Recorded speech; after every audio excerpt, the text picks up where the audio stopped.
It's Saturday, August 10, 2019, and this is the 5-Minute Podcast Review. So here's a few more podcasts to check out. First up, it's the Chernobyl podcast, which is designed to accompany the by now well-known TV miniseries Chernobyl. Ideally, you'd have listened to each of the 5 podcast episodes after watching each of the 5 TV episodes, but if it's too late for that, it doesn't really matter. I guess just as long as you've watched the series, you'll get a lot out of listening to the podcast.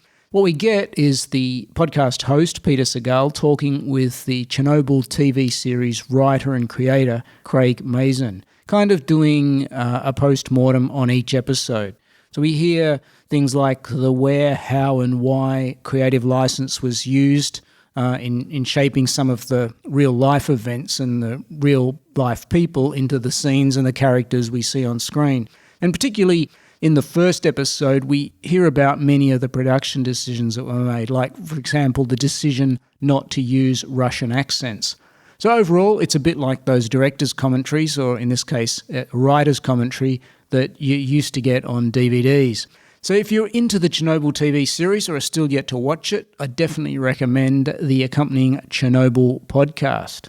Okay, podcast number 2 is Moonrise, and I deliberately avoided moon landing podcasts that sprung up around the 50th anniversary of the moon landing a few weeks ago. There were quite a few out there, well promoted and mostly easy to find. Probably the best of them was 13 Minutes to the Moon, which I haven't listened to, but heard was a bit laboured and maybe suffered a bit from the problem that we all kind of know the story. That's where Moonrise comes in. Well, sort of. The podcast series, produced by the Washington Post, pulls apart now declassified documents and speaks to former astronauts and a whole host of others and promises to tell a new and, quote, darker story on why we went to the moon.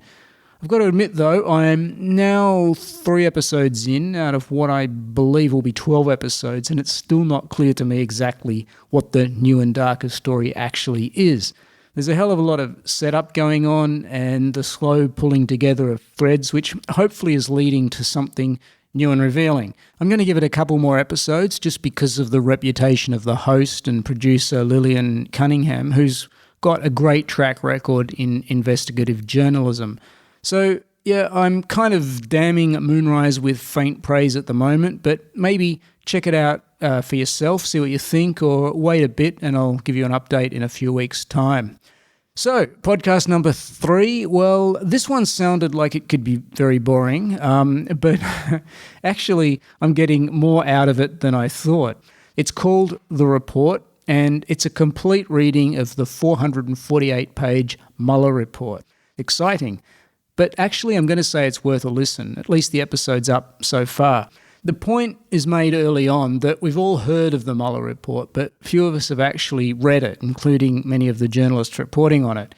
Now, the podcast isn't literally just a dry reading of the report, though most of the report is actually ultimately read out.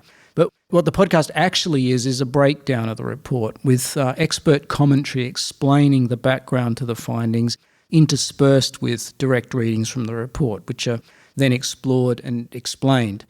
So this is why I think it's interesting, at least so far. Because when we think of the Mueller report, we tend to think it's all about whether Trump colluded with the Russians or not. But what the report really covers, and I think Mueller himself has tried to make this point, is the extent of the Russian interference in the 2016 US election, regardless of any collusion with Trump, for which the report finds no real evidence. It's particularly interesting if you're a bit of a tech head, hearing in detail the elaborate efforts the Russians went to, including breaking into email accounts, fake websites, and using WikiLeaks. And it's also interesting to hear of some of the basic errors the Russians made, which allowed investigators to easily trace the interference right back to the source.